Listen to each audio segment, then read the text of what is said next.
Hi guys, good morning sa lahat. At sa araw na to, manguha kami ng aming tilapia sa aming maliit na fish pond sa probinsya. At ayun na guys, sinisimula na ang pagtanggal ng tubig ng aking pamangkin. At ayun na guys, at lahat ng malalaking isda dito guys is kinukuha namin. At yung maliliit naman doon is nilipat namin sa kabilang fish pond. Yan po yung pamangkin ko guys. Yan po yung nagtatanggal ng mga tubig sa loob ng fish pond. Sobrang liit lang ng fish pond na yan guys, pero marami po yung lamang tilapia.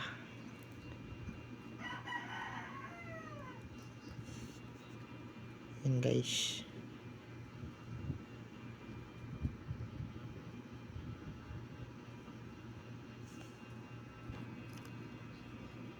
At yan na nga guys. Yun. May lumangoy na. Nakita yun. Nakuha na yung isa. Malalaki po yan guys. Sobrang sakit ng tinik kapag ikaw ay natusok ng kanyang tinik sa likod. Kasi ang lalaki ng tinik talaga sa likuran. Sobrang sakit niyan guys.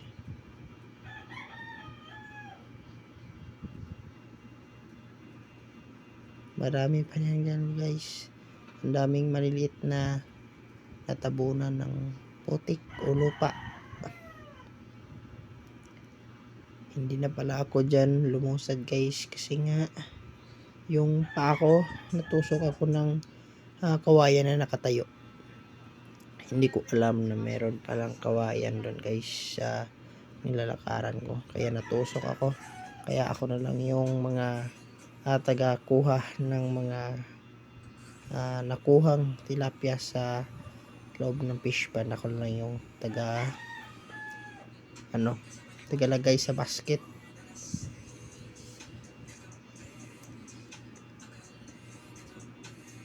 Yan guys, yan naman guys, malalaki yan guys. Ang sarap ng tilapia doon guys. Yung kinakain nila guys is vegetables po yan guys. Nilagyan ng ate ko o ng kuya ko ng vegetables, yung mga tanim namin doon sa probinsya, like lettuce guys. Malakas kumain yan guys, kaya matataba ang mga tilapia doon guys, at healthy guys, kasi nga vegetables po yung mga ipinapakain sa kanila. At dyan po sa likuran guys, yan po yung mga crops, seedlings, and sibuyas, lettuce. Yan po yung mga pananim namin doon sa probinsya. Yan guys, sobrang sakit kapag ikaw ay matinik dyan, oh. Ang laki ng mga tinik ng tilapia guys. Yung guys, that part guys na pala ako dyan, natusok ako ng kanilang mga tinik. Kasi nga, yan, yung mga tilapia na yan, mapula-pula na guys. Sobrang taba.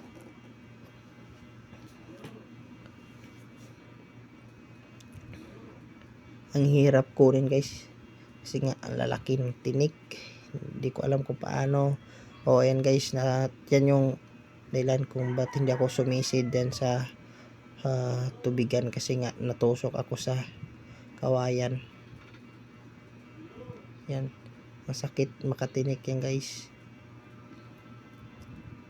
Yung maliit na daliri ko guys natusok. Yan pala guys yung babae na tilapia. Yung kanilang mga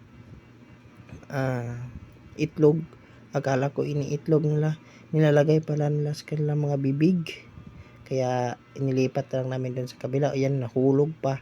Yan yung mga sibuyas na tinatanim namin doon. Yan, nahulog pa.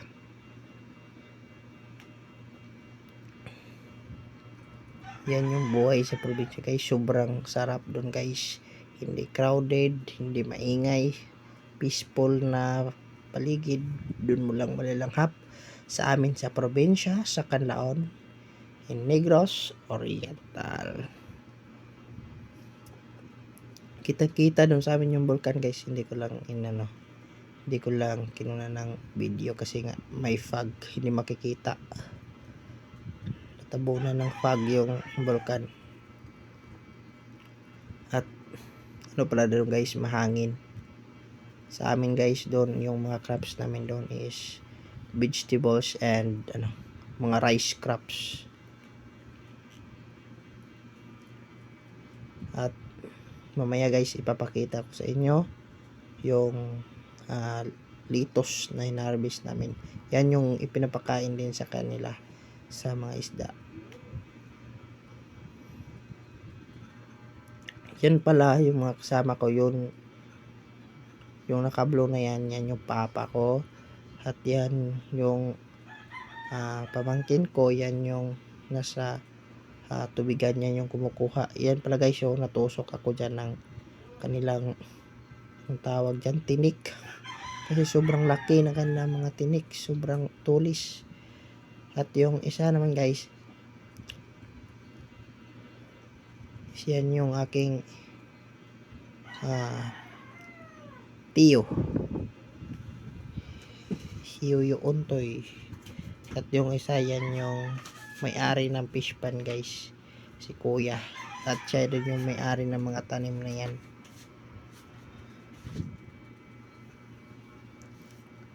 Inubos namin kunin lahat yung malalaki guys. Yan, sobrang laki yan guys. Ang sarap talaga guys kapag nilagyan mo ng crispy fry, tapos nilinisan mo ng maayos, sobrang sarap. Yung naka red naman, yan yung kapatid ng naka black na yan, si Papa Buboy.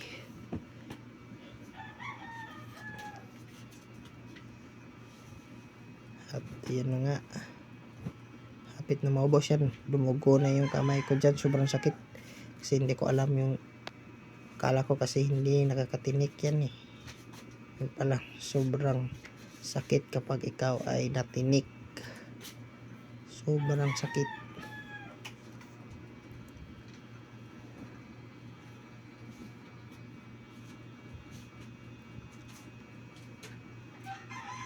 Yan yung malilit, nalipat namin doon sa kabila.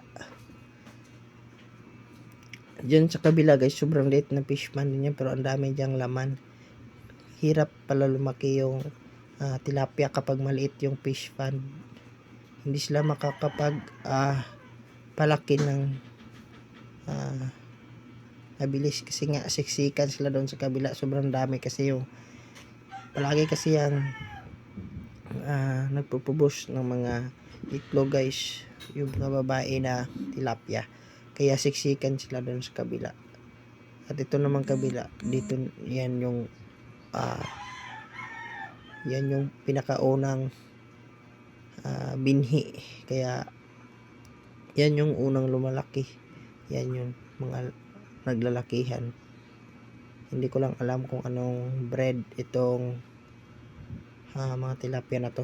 Hindi din naman sila gaano kalaki, sakto-sakto lang, pero may ibang tilapia na sobrang laki kasi ito hindi sila sakto, sobrang laki, katamtama na yung mga laki niya, parang palad lang yung laki. Guys, pati lupa natatanggal kasi nga lupa yung nilagyan na yan pero malinis naman yan kasi yung pinapakain dyan is yun nga, yung mga vegetables, litos, at saka binibilan din nila ng feed ng tilapia.